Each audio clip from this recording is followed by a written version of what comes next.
오늘도 YBS에 오신 모든 분들 환영합니다. 계속해서 전교인 우리 성경 읽기 하고 있는 중인데요.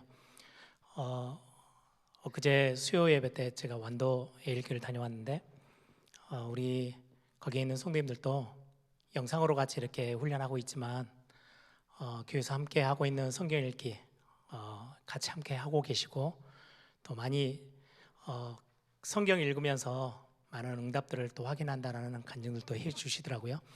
여러분들 이제 11월 지금이니까 12월 그럼 딱 한 달 정도 남은 것 같습니다. 이제 나머지 뒷부분 서신서들이 이제 여러분들이 읽게 되는데요. 거기에 하나하나 서신서마다 조금 특징들이 있어요. 그것들을 여러분들이 잘 숙지하시고 읽으시면서 여러분들 개인에게 더 중요한 응답의 현장이 되기를 바랍니다. 오늘 데살로니가 전후서 그리고 디모데 전후서 성경으로 따지면 4권이고요. 연결이 되기 때문에 데살로니가 교회에 주셨던 편지 그리고 디모데라는 사역자에게 전달하는 편지, 우리가 그 두 성경을 같이 함께 나눠 보려고 합니다. 먼저 우리 데살로니가 전서 후서를 같이 함께 볼 건데요. 그 현장을 조금 이해하시려면 우리 사도행전을 함께 보시는 게 도움이 됩니다. 우리 사도행전 17장 한번 같이 펴보실래요? 사도행전 17장. 바울이 세운 많은 개척 교회들의 상황들, 그 모든 사도들의 행적들이 사도행전에 그대로 기록되어져 있고요. 특히 바울의 사역들이 사도행전의 거의 절반 이상을 차지할 만큼 아주 구체적으로 기록되어져 있습니다. 사도행전 17장 우리 1절부터 5절까지 함께 읽겠습니다. 제가 한 절, 여러분들이 한 절 이렇게 같이 교독합니다. 제가 먼저 읽습니다. 그들이 암비볼리와 아볼로니아로 다녀가 데살로니가에 이르니 거기 유대인의 회당이 있는지라.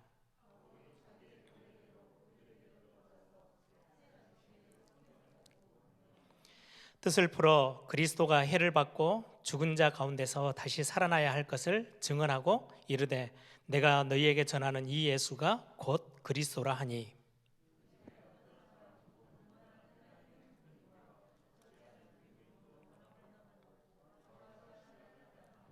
그러나 유대인들은 시기하여 저자의 어떤 불량한 사람들을 데리고 때를 지어 성을 소동하게 하여 야손의 집에 침입하여 그들을 백성에게 끌어내고자 찾았으나.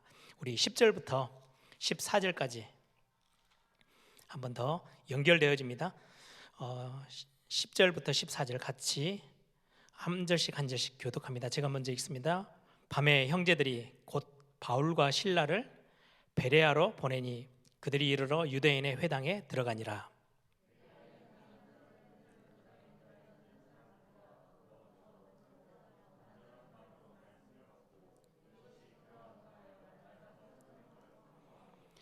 그 중에 믿는 사람이 많고 또 헬라의 귀부인과 남자가 적지 아니하나.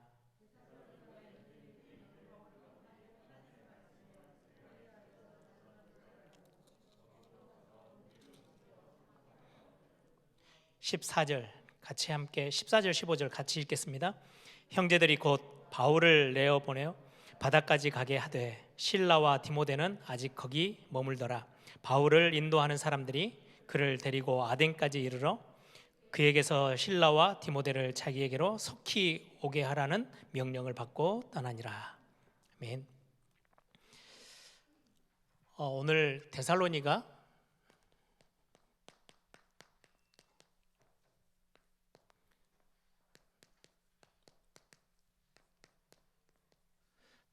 전후서입니다.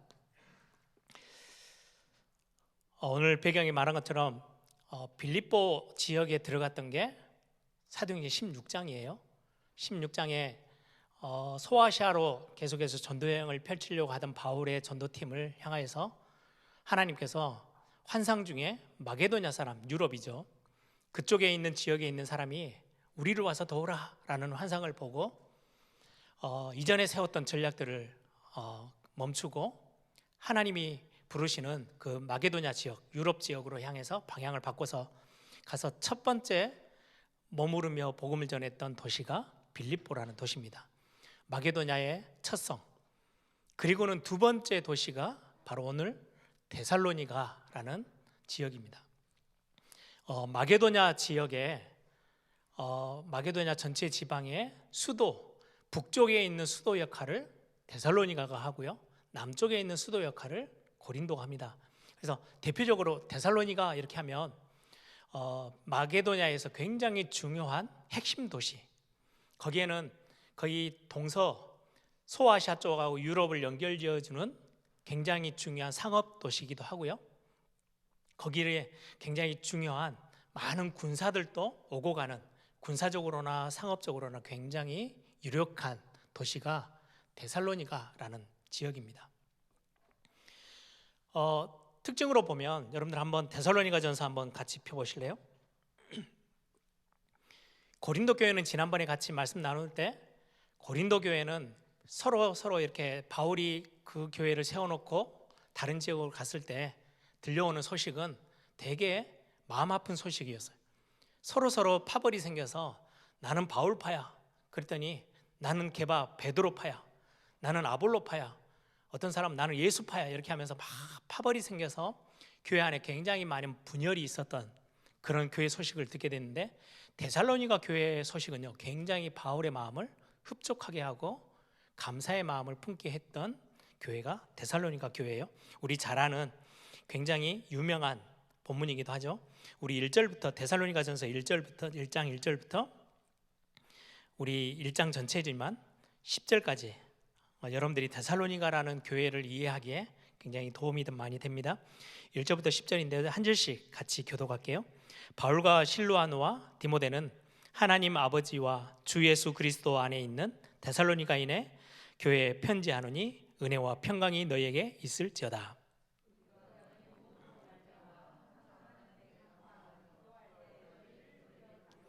너희의 믿음의 역사와 사랑의 수고와 우리 주 예수 그리스도에 대한 소망의 인내를 우리 하나님 아버지 앞에서 끊임없이 기억함이니,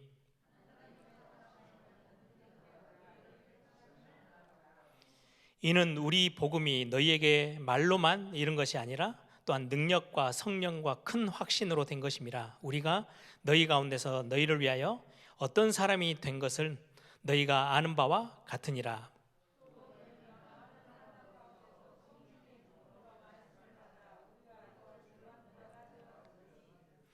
그러므로 너희가 마게도냐와 아가야에 있는 모든 믿는 자의 본이 되었느니라.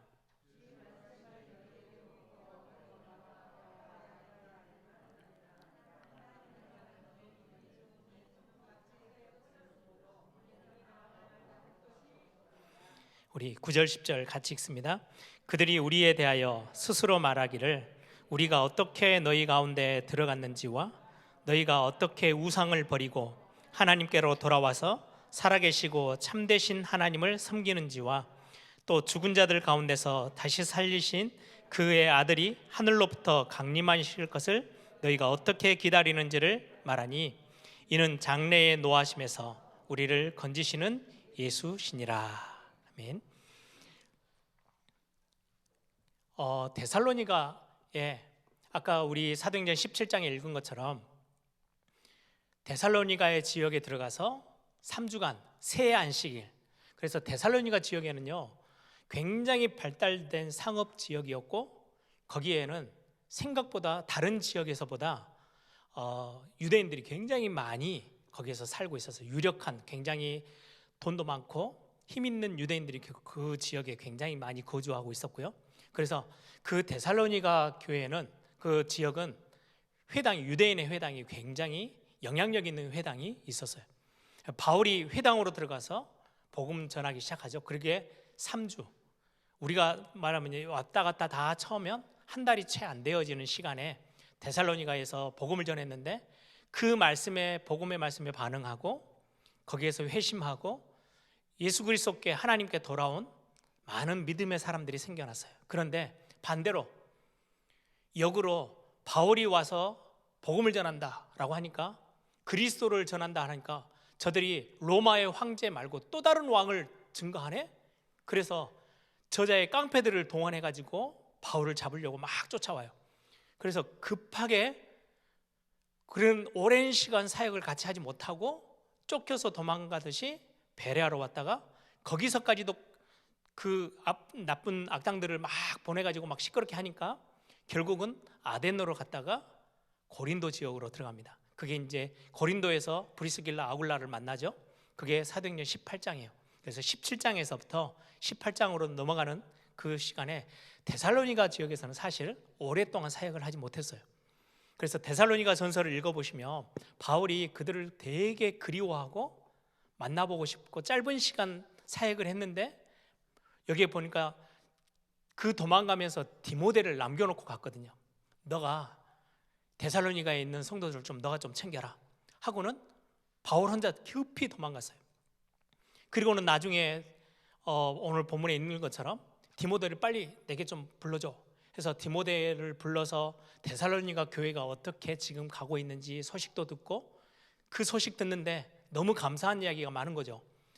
아가야와 마게도냐 전 지역에 소문이 날 만큼 데살로니가 교회가 굉장히 하나님 앞에서 순전한 믿음의 비밀들을 가지고 신앙생활을 하고 있단다 라는 소식을 듣고 너무 감사해서 지금 데살로니가 전서 지금 편지를 쓰고 있는 겁니다. 그런데 편지를 보내놓고 얼마 안 돼서 소식이 들려오기를, 여기에 보면은 데살로니가는요 굉장히 특징이 하나가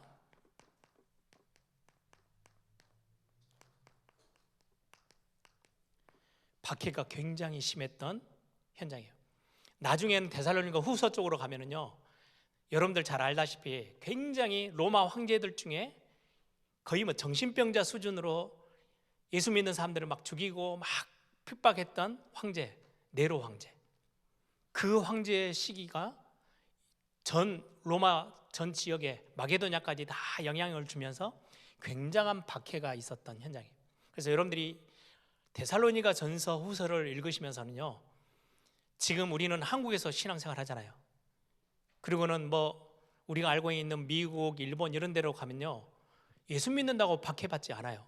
그런데 아직도 중국이나 여러 많은 모슬렘권, 힌두교권, 돌 맞아 죽는 순교하는 많은 성도들, 감옥에 잡혀가는 많은 성도들, 교회가 굉장히 복음 운동한다고 예수 믿는다는 이유로 핍박받고 박해가 있는 나라들이 꽤 있어요.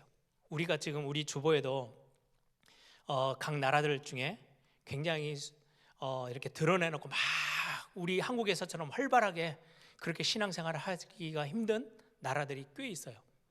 그런 현장들을 기억하시면서 여러분들이 데살로니가 전후서를 읽으시면서는요 그 현장들을 두고 여러분들이 기도하는 그런 축복도 있기를 바랍니다. 그래서 고린도 지역에 있으면서 데살로니가에 있는 교회에게 편지를 써요. 그게 이제 데살로니가 전서예요. 그 전서를 쓰고 바울이 잠깐 있는 동안에 핍박이 심하다 보니까 뭐에 관련된 메시지가 주를 이루냐니까요. 많은 복음에 대한 메시지를 쓰면서 주의 날, 그리스도의 날, 그리스도의 재림에 관한 메시지를 바울이 전달한 것 같아요. 그런데 이게 오해가 된 거예요. 예수님의 재림, 이 말씀이 왜 통하냐니까요. 내가 살기 편해 라고 하는 거하고 지금 막 핍박이 다가와서요 막 여러 사람들이 순교해서 죽고 원형경에 이제 끌려가 들어가서 순교하고 있고 굉장한 핍박이 있어서 어찌할 바를 모르는 성도들 앞에, 교회 앞에 괜찮아, 주님의 재림의 날이 금방 올 거야, 조금만 우리가 참고 믿음을 지키면 돼, 그 메시지가 굉장히 강하게 먹히는 현장이잖아요. 그런데 반대로 이 메시지를 오해해가지고 예수님이 금방 오신대, 주의 날이 금방 닥칠 거야. 그러면 어떤 삶의 모습이 나와요? 지금 내가 직장생활 할 이유 없잖아, 내가 일하러 다닐 이유 없어, 다 때려쳐버리고 그냥 막 게으른 자처럼 아무 일, 자기의 어떤 업을 다 팽개치고 신앙생활에 우리가 더 몰두해야 돼, 막 교회 안에 그런 움직임들이 막 일어나요. 그래서 바울이 급하게 또 하나의 편지를 보내는 게 데살로니가 후서예요. 그러니까 데살로니가 전서를 쓰고 얼마 안 된 상황에 데살로니가 후서에 두 번째 편지를 보내는 겁니다. 그래서 그 내용에는 이 부분이 많이 담겨져 있어요.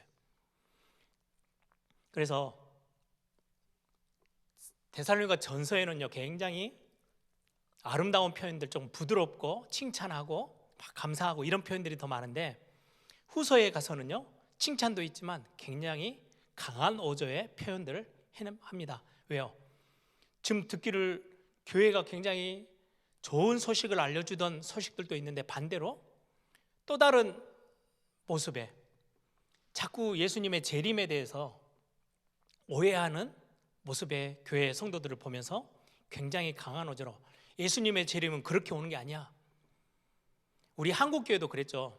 한국교회도요, 재림 종말론 막 뜰 때는요, 사람들이 직장도 다 던져버리고요, 집도 상관없어요. 막 산 위에 올라가서 막 자기들끼리 모여가지고 막 박수치고, 그래서 그게 사회 문제가 될 만큼.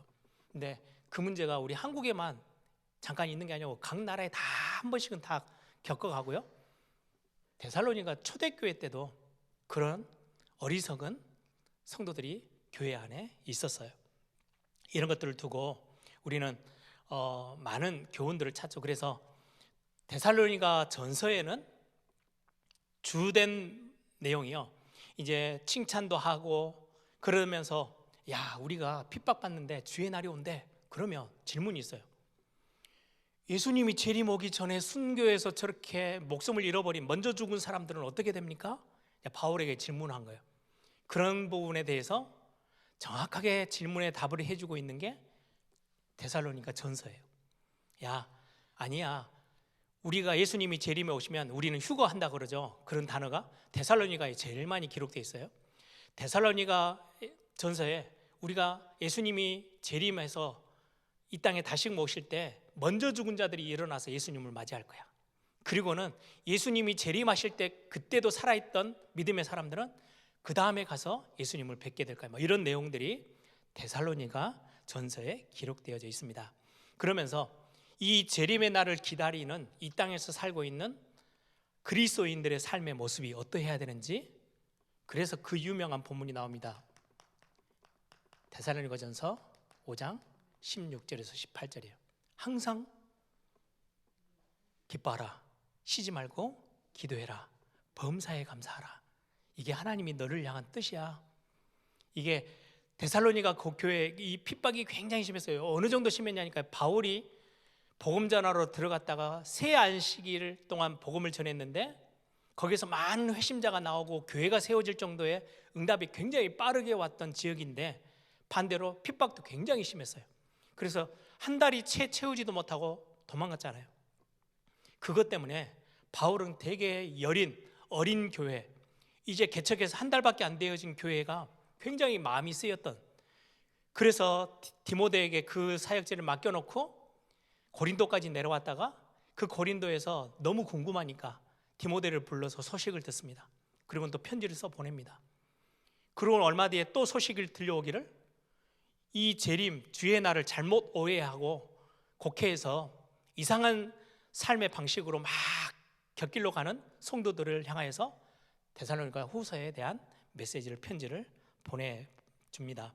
그래서 일상의 생활을 멈춰버리고 일도 생업도 다 멈춰버린 성도들에게 그렇게 사는 게 아니야 라는 것들을 정확하게 말씀을 전달하고 있어요. 우리 데살로니가 후서 1장 3절에서 5절 한번 같이 읽어볼까요? 데살로니가 후서 1장 3절에서 5절입니다. 형제들아, 우리가 너희를 위하여 항상 하나님께 감사할지니 이것이 당연함은 너희의 믿음이 더욱 자라고 너희가 각기 서로 사랑함이 풍성함이니, 그러므로 너희가 견디고 있는 모든 박해와 환난 중에서 너희 인내와 믿음으로 말미암아 하나님의 여러 교회에서 우리가 친히 자랑하노라. 이는 하나님의 공의로운 심판의 표요 너희로 하여금 하나님의 나라에 합당한 자로 여김을 받게 하려 함이니, 그 나라를 위하여 너희가 또한 고난을 받느니라. 고난에 대한, 핍박에 대한, 박해에 대한 부분에 너희들이 지금 말씀 때문에, 복음 때문에 참고 견디고 어려움 당하는 거, 그 하나님이 다 기억하시고 환난을 가져다 주는 사람들을 하나님이 그대로 갚으실 거야. 걱정하지 마. 그러면서 시작한 편지가 데살로니가 후서예요. 그래서 여러분들 아까 말씀드린 것처럼 지금 21세기에도 복음운동 때문에 교회가 세워지는 것들 때문에 어려움을 당하는 많은 나라들, 지금도 선교사님들이 자기 이름을 밝히지도 못하고 사역을 하고 있는 현장들이 꽤 많이 있죠. 이런 부분들을 여러분들이 좀 마음에 담으시면서 데살로니가 전서 후서를 보시면 되게 은혜가 되어지고, 또 많은 또 종말에 대한, 나는 예수님이 재림하신다는 거, 그리고는 마지막 시대를 말세에 사는 우리가 어떤 삶을 살아야 되지, 어떤 하나님의 뜻을 찾아내야 되지 라는 부분이 궁금하신 분들은 데살로니가 전후서를 읽어보시면 다른 어떤 서신서하고 다르게 종말에 대한 굉장히 뚜렷한 바울의 편지, 그 바울 사도를 통해서 전달되어지는 하나님의 말씀을 여러분들이 발견하게 될 것입니다. 그 다음에 오는 게 디모데에게 쓴 편지입니다. 이걸 보고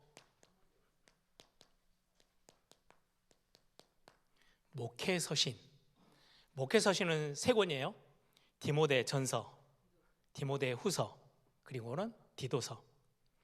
이렇게 디도라는 너는 내 아들이라고 말할 만큼 자기의 제자를 아들처럼 여겼던 두 사람이 있는데 그게 디모데와 디도라는 사람이에요. 나중에도 같이 보겠지만 디도는 굉장히 성품이 강해요. 강직해요. 근데 디모데는 굉장히 여리고 착했던 사람인 것 같아요.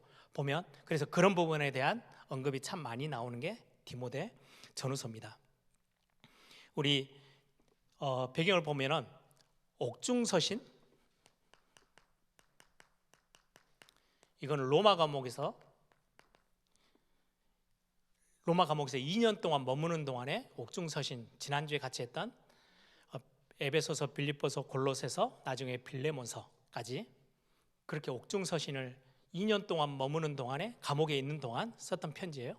그리고는 많은 기록에 보면 2년을 어느 정도 끝으로 해서 로마 감옥에서 나와서 선교 현장을 조금 돌아요.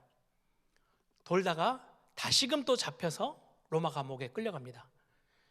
그때는 이제 거의 마지막 때예요. 인생의 거의 끝물. 바울이 이제 사역을 거의 놓아야 할 그 정도 시기. 그래서 고린도 전서 쓰고 나서 얼마 지난 뒤에 고린도 후서를 썼는데 바울의 13권의 서신 중에 제일 나중에 쓰여진 편지가 디모데 후서고요. 바울 서신 중에 어떻게 보면 제일 첫 번째로 쓰여진 편지가 데살로니가 전서예요. 그 마게도냐 갔다가 곧바로 이제는 데살로니가 들어가서 쫓겨와서 이리저리 아덴으로 내려오고 고린도로 내려와서 그 다음에 에베소로 가고 막 그런 중에 고린도에서 쓴 편지가 데살로니가 전서니까 거의 첫 번째 쓴 편지고, 디모데 후서는 마지막 얼마 죽는 날이 얼마 남지 않았을 때 쓴 편지가 디모데 후서 그렇게 되고요. 또 하나의 특징은요, 목회서신은 아까 세 권이라고 그랬죠. 디모데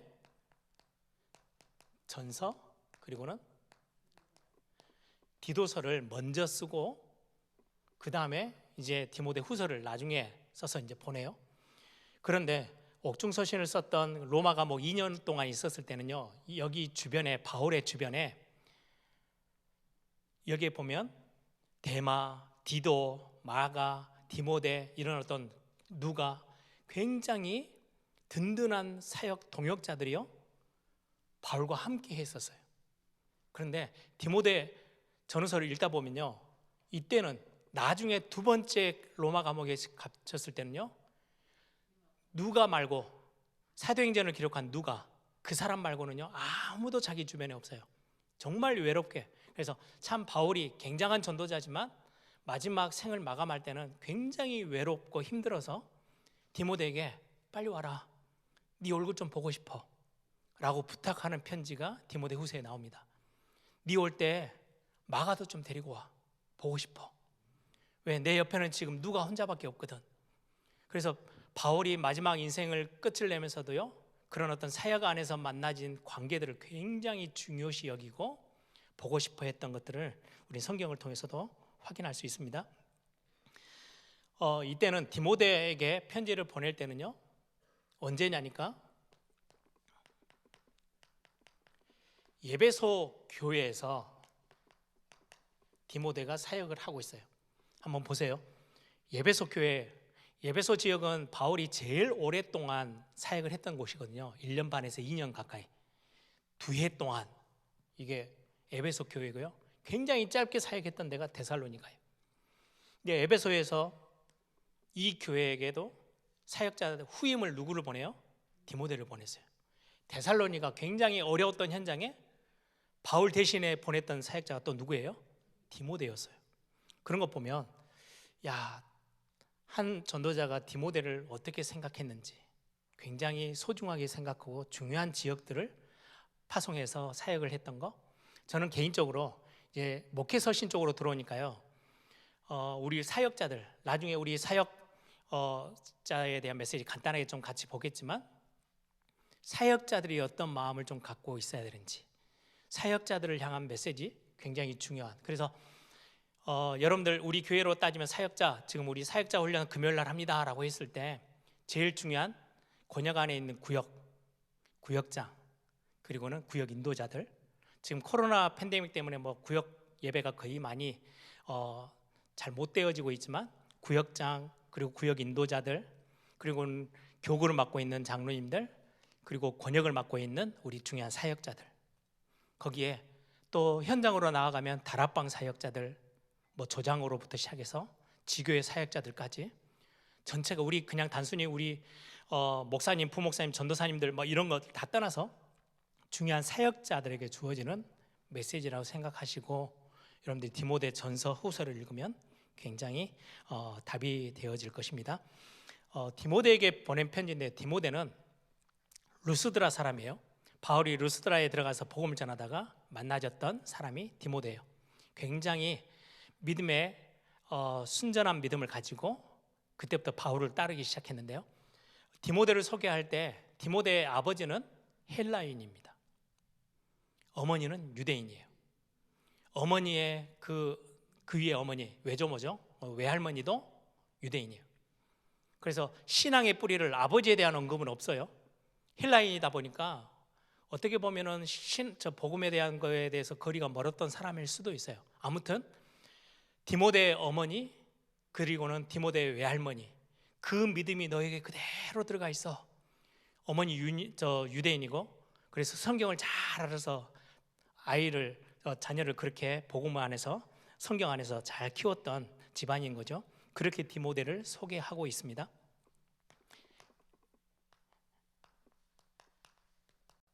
디모데 전서를 보시면, 우리 디모데 전서를 잠깐 같이 함께 가셔서요, 디모데 전서 3장 우리 14절 15절 함께 같이 읽어봅니다. 디모데 전서 3장 14절 15절 같이 읽습니다. 내가 속히 내게 가기를 바라나 이것을 내게 쓴 것은 만일 내가 지체하면 너로 하여금 하나님의 집에서 어떻게 행하여야 할지를 알게 하려 함이니, 이 집은 살아계신 하나님의 교회요 진리의 기둥과 터니라. 디모데 전서를 쓴 이유가 여기 기록되어 있죠. 만일 내가 너에게로 가는 게, 에베소에서 지금 사역하고 있는데 내가 너에게로 가는 게 지체가 된다면 어쩔 수 없이 이 편지로 대신해서 너에게 전달하고 싶어. 너로 하여금 하나님의 집에서, 하나님의 집. 그래서 디모데 전서의 핵심은요, 하나님의 집, 교회를 말하는 거죠. 하나님의 집에서 어떻게 행하여야 할지를 알게 하기 위해서, 교회 안에서 너가 목회자로서, 교회 안에서 너가 사역자로서 어떻게 사역을 해야 되는지, 그 부분에 대해서 내가 돕기 위해서 쓴 편지가 디모데 전서예요. 그래서 거기에는 굉장히 중요한 부분들이 나오는데요, 여기 디모데 전서에는 두 단어가 조금 구분이 돼서 나와요. 다른 교훈, 또 바른 교훈. 성경을 한번 찾아볼게요. 조금 빠르게 찾아봅시다. 디모데전서 1장 3절 제가 읽어드릴게요. 내가 마게도냐로 갈 때 너를 권하여 에베소에 머물라 한 것은 어떤 사람들을 명하여 다른 교훈을 가르치지 말며, 여기 보면 다른 교훈, 뭐 신화, 그 사절에 보니까 신화, 끝없는 족보 이런 것에 말씀을 섞어가지고 막 전하는 다른 교훈을 전하는 걸 막아야 된다라고 지금 말하고 있고요. 6장 디모데전서 6장 3절에도 보면 누구든지 다른 교훈을 말하며 라고 돼 있죠. 그리고 그 다른 교훈과 반대로 바른 교훈에 대한 이야기인데요. 6장 3절에 보면 바른 말, 곧 우리 주 예수 그리스도의 말씀과 경건에 관한 교훈을 이렇게 이야기하죠. 두 개를 비교 대조하면서 적고 있어요. 6장 20절에도 보시면 디모데야, 망령되고 헛된 말과 거짓된 지식의 반론, 이런 게 지금 에베소 교회에 굉장히 많이 들어와 있음을 보고 그것들을 막고 올바르게 복음을 전해서 바른 교훈을 심어주기 위해서 너를 보내는 거야.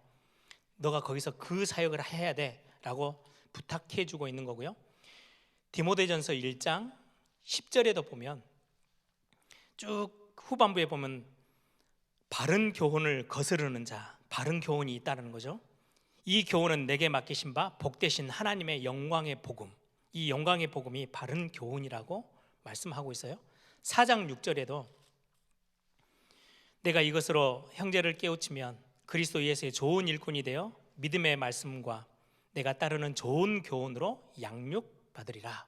그래서 다른 교훈에 따라가지 말고 바른 복음의 교훈을 교회에 전달해 줘야 될 사명이 너에게 있어 라고 지금 이야기하고 있고요. 거기에 교회에 대한 많은 일꾼들에 대한, 그러면 교회 안에 있는 조직이 감독도 있고 집사도 있고 거기에 많은 선생들도 있고 거기 많은 구성원들 속에 교회를 이루는 일꾼들에게 어떤 메시지와 그들을 어떻게 섬기고 도와야 할지를 디모데 전서에는 기록하고 있어요. 특히 여기에는 디모데 전서에는요, 여자에 관련된 여자의 복장, 예배할 때 그런 모습들이 디모데 전서에 기록되어 있어요. 그래서 어떤 분들은 너무 편파적으로 여자는 좀 막대하고 남자들에게는 좀 막 우월하게 만드는 성경 아니냐라고 말하는데 그런 의미가 아니고요. 전에도 말씀드린 것처럼 예배소 지역에는요, 아데미 여신이 거기에 큰 신전에 거의 지역을 전체 장악한 우상이었어요. 그러다 보니까 여신을 섬기다 보니까요, 사제들 중에 여자 사제들이 굉장히 많아요. 그리고는 거의 성적으로 문란할 만큼 엄청난 그런 사제들이 그 도시를 다 장악하고 있어요. 그러다 보니까 옷 입는 거, 그들의 행동들 이런 게 교회까지 영향이 와요. 그래서 바울이 교회 안에 들어와 있는 감독들, 교회 안에 들어와 있는 일꾼들, 집사들, 그리고는 교회 안에 예배하러 오는 여자들은 어떻게 해야 돼? 라고 이런 부분에 대해서 그 지역에 현장성 있는 굉장히 중요한 메시지를 디모데 전서에 주고 있는 부분입니다. 그러면서 마지막으로 이 일꾼들 잘 섬기면서 마지막 디모데에게 선한 싸움, 굉장히 너에게는 어렵고 힘든 현장일 수 있지만 선한 싸움을 싸워야 돼, 그렇게 말하고 있거든요. 우리 디모데 전서 6장 11절 12절 이것만 보고 넘어갑니다. 디모데전서 6장 11절 12절 제가 읽습니다. 오직 너 하나님의 사람아, 이것들을 피하고 의와 경건과 믿음과 사랑과 인내와 온유를 따르며 믿음의 선한 싸움을 싸우라. 영생을 취하라. 이를 위하여 내가 부르심을 받았고 많은 증인 앞에서 선한 증언을 하였도다. 너 이제 이런 어떤 많은 참 쉽지 않는 에베소 교회에서 너가 사역을 하고 있지만 선한 싸움을, 믿음으로 선한 싸움을 싸워 라고 부탁을 하고 있고요. 마지막 후서에는 이제 제일 마지막 서신이라 그랬죠. 죽음을 바로 이제 앞에 두고 있는 바울의 편지이기도 합니다. 그래서 한번 디모데 후서 4장 한번 볼까요? 디모데 후서 4장 9절부터 11절에 보시면 너는 어서 속히 내게로 오라. 데마는 이 세상을 사랑하여 나를 버리고 데살로니가로 갔고 그레스게는 갈라디아로, 디도는 달마디아로 갔고 누가만 나와 함께 있느니라. 내가 올 때 마가를 데리고 오라. 그가 나의 일에 유익하니라. 그러면서 자기의 마지막들을 전달하는 부분인데요. 이 후서에는 디모데가 이제 사형 선고를 받고 죽음을 앞에 두고 있는 자기 스승, 굉장히 애타는 마음, 뭔가 굉장히 복잡한 심경을 가지고 있는 디모데에게 위로해 주면서 바울도 역시 디모데를 사랑한다는 표현들을 해가면서 메시지를 전달하는 게 디모데 후서의 내용입니다. 그러면서 디모데 후서 1장에 보시면 디모데 후서를 쓴 내용이 나와요. 디모데 후서 1장 7절 8절, 우리 같이 한번 7절 8절 같이 읽겠습니다. 하나님이 우리에게 주신 것은 두려워하는 마음이 아니요 오직 능력과 사랑과 절제하는 마음이니 그러므로 너는 내가 우리 주를 증언함과 또는 주를 위하여 갇힌 자 된 나를 부끄러워하지 말고 오직 하나님의 능력을 따라 복음과 함께 고난을 받으라. 지금 디모데가 어떤 심정으로 두렵고 떨리는 마음으로 지금 굉장히 교회들은 핍박을 많이 받고 있고 그 교회를 세웠던 가장 핵심되어지는 바울은 죽음을 바로 앞에 두고 있고 그 부분에 바울이 고백합니다. 두려워하지 마. 그리고 복음에 너는 고난을 달게 받으면서 이 복음 증거해줘 라고 부탁하고 합니다. 내가 지금 감옥에 있는 거 부끄러워하지 마 라고 개인적인 부탁을 하게 됩니다. 그게 이제 디모데 후서의 내용이에요. 그래서 사역자로서의 주어지는 부분들. 그래, 어떻게 보면 디모데 이 목회 서신을 통해서 지도자 이게 주는 거는요, 본이 되라. 많은 성도들 앞에서 본이 되라. 그리고는 하나님의 말씀, 성경을 배우는데 힘써라. 그게 지도자에게 부탁하고 남긴. 그래서 마지막 디모데 후서에도 보면은요, 내게 좀 성경을 좀 가져다 줘 라고 부탁하는 내용도 나옵니다. 그래서 이런 부분들을 목회 서신인 디모데에게 목회적인 어떤 차원, 사역자에게 전달하는 메시지가 디모데 전후서. 그래서 내가 교회의 사역자로 세워졌지, 내가 직분자로 세워졌지 했을 때는 여러분들이 디모데 전후서를 읽으시면서 많이 메시지의 실제적인 답을 찾아냈으면 좋겠고요. 데살로니가는 굉장히 많은 핍박, 마지막 때 굉장히 세상 속에서 어려움을 당하는 하나님의 백성들에게 주어지는 굉장히 중요한 삶의 부분까지 연결되어진 메시지가 됩니다. 여러분들 그 부분들을 여러분들이 확인했으면 좋겠고요. 마지막으로 오늘 45가예요. 전체 내용은 여러분들이 한 번만 쭉 읽어보시면 되고요. 핵심 딱 내용이에요. 제가 45가 우리 사역자들에게 딱 하나 부탁할 거, 어떻게 보면 여기에 서론에 나와 있는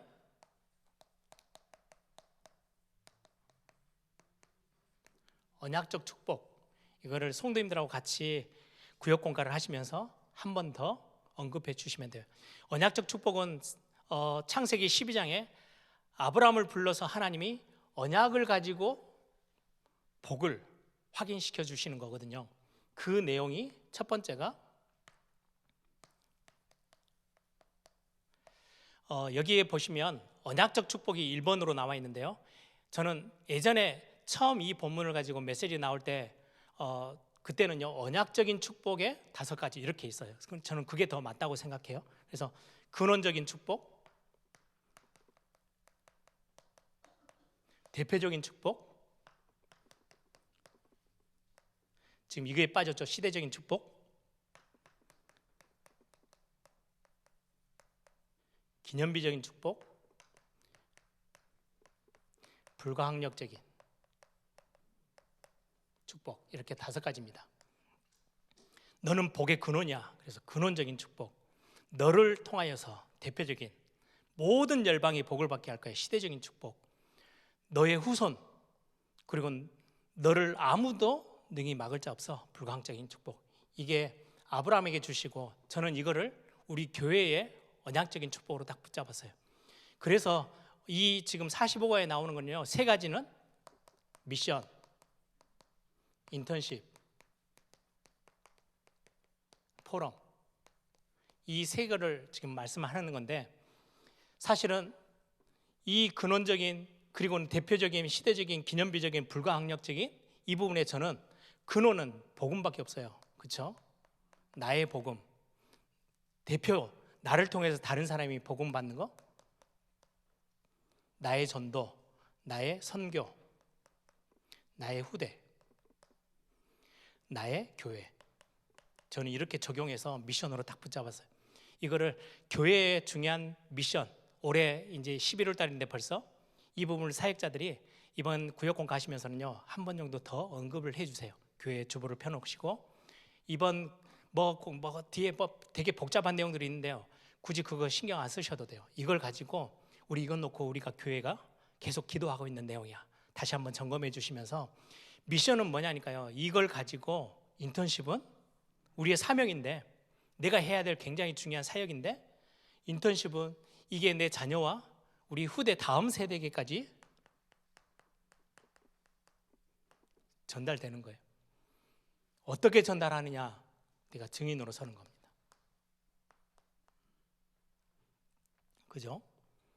포럼한다는 거는 실제로 내가 경험하고 체험한 것들을 전달해 주는 거거든요. 그래서 여러분들이 단순히 중직자 산업인을 넘어서서 그리스도인으로서 복음받은 하나님의 백성들로서 절대 놓치지 말아야 될 언약적 축복. 언약은요, 변치 않아요. 지난주 메시지처럼 내 수준, 내 조건에 따라서 하나님이 나를 품으셨다가 버렸다가 이게 아니에요. 조건 전혀 상관없이 우리에게 주어진 게 언약이에요. 이 언약을 반드시 하나님은 신실하게 이루실 거예요. 그 언약이 뭐냐? 아브라함을 하나님이 아무 조건 없이 하나님이 택하셔서 부르셨어요. 그리고는 너는 복의 근원이야. 너 한 사람이 살면 다 살릴 수 있어.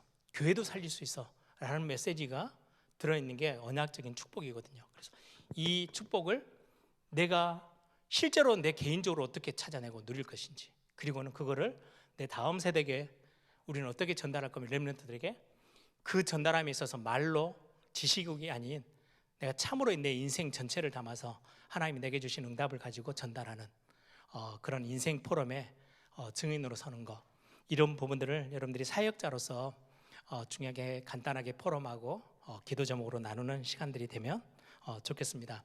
꼭 기억하세요. 데살로니가 전후서는 굉장히 핍박 속에 있는 어려운 현장에서 하나님 앞에 그 믿음 붙잡고 항상 기뻐하며 쉬지 말고 기도하며 범사에 감사하며 이 신앙의 비밀들을 놓치지 않는 거, 그리고는 중요한 사역자에게는 어떻게 교회를 섬기고 일꾼들을 도우며 함께 하나님의 뜻을 이루어 나가야 되는지를 설명해 주는 내용이 디모데 전후서에 나옵니다.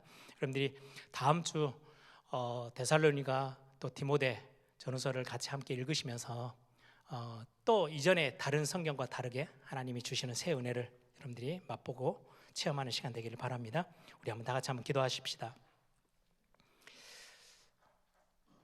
하나님, 우리가 성경을 계속해서 읽고 있는 중에 하나님의 말씀 읽는 중에 진짜 하나님의 말씀은 살았고 운동력이 있어서 좌우에 날이 서 있는 어떤 검보다 예리하여 내 혼과 영과 및 관절과 골수 다 찔러 쪼개며 치유하는 어마어마한 하나님의 능력의 말씀인데, 성경 읽기 하면서 단순히 책으로 읽는 게 아니고 그 말씀 통해서 우리가 새롭게 되어지고 회복되어지고 치유되어지고 하나님의 역사를 체험하는 그런 귀중한 우리 성경 읽기 시간이 되어지도록 역사해달라고 우리 한번 다 같이 한번 통성으로 함께 기도합니다.